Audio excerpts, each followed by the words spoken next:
আমেরিকাতে একবার একটা কনফারেন্স হয়েছিল সর্বদলীয়, এই সময় এরশাদ সাহেব ক্ষমতায়, কথা বুঝেন।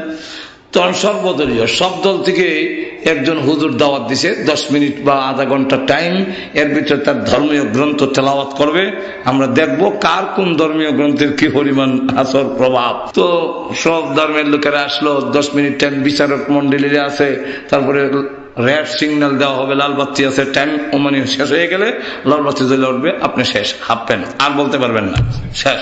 এমন দেখা গেল এই অবস্থায় মুসলমানের পক্ষ থেকে দাওয়াত দেওয়া হয়েছিল কারি আব্দুল বাসেত। কারি আব্দুল বাসেত রহমতুল্লাহ আলীকে যখন দাওয়াত দিল, তো সকলে টাং টুং বাড়াং বাড়াং যা পড়বার পড়ছে, মানুষ লড়বে দূরের কথা, একটা মশাও লড়ে না। এবার আইল কারি আব্দুল বাসেতের নাম। কারি আব্দুল বাসেতের নাম যখন আসলো, তখন তিনি দেখা যায় মোশন করতে করতে, কারি সাহেব দেখছেন না, খালি শাস্তে শাস্তে সময় শেষ। তো দেখা গেল 1 মিনিট গেছে খালি মোশন ধরতে ধরতে মুসলমান যারা আছিল এরা কয় খেলে গাই যাও, আর ই মোল্লারে খেলে দাও দিছে, আর মোল্লা ভাইছিল না দেশ যে টাইমের গুরুত্ব বুঝে না। এরপরে দেখে আবার ধরছে কানো ধরে, যে হা করছে আরো 1 মিনিট নাই, বেটা শ্বাস লইতেছে, পেট্রোল লইতেছে।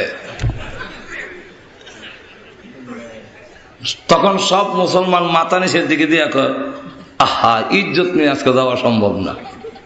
এই 2 মিনিট গেল তো বেটা খালি প্রস্তুতি হইতে। এখন দেখা যায় বেটা খালি টান দিছে, বিসমিল্লাহির রহমানির রহিম।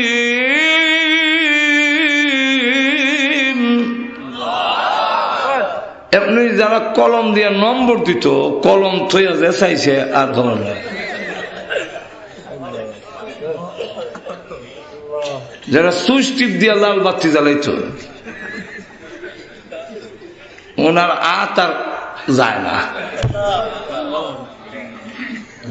ঠিক কিনে শ্রোতারা আমরা চাইছি আর লড়ে না, ওনার তেলাওয়াত চলছে।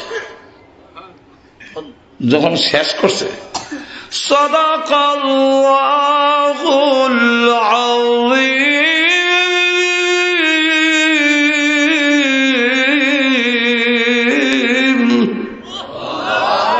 সকলে কয় মনে হয় 10-20 মিনিট গেছে, চাই দেখে না, কয়েক ঘন্টা তেলাওয়াত চলছে, খবর না।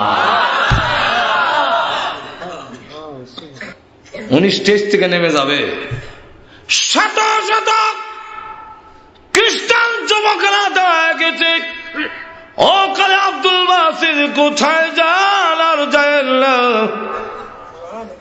আরো পড়েন, আমাদের দিল চেঞ্জ হয়ে গেছে। একদম 2 লাখ ওই কনফারেন্সে 80 জন খ্রিস্টান যুবক দাঁড়ায় সঙ্গে সঙ্গে কালিমা পড়ে মুসলমান হয়ে গিয়েছে।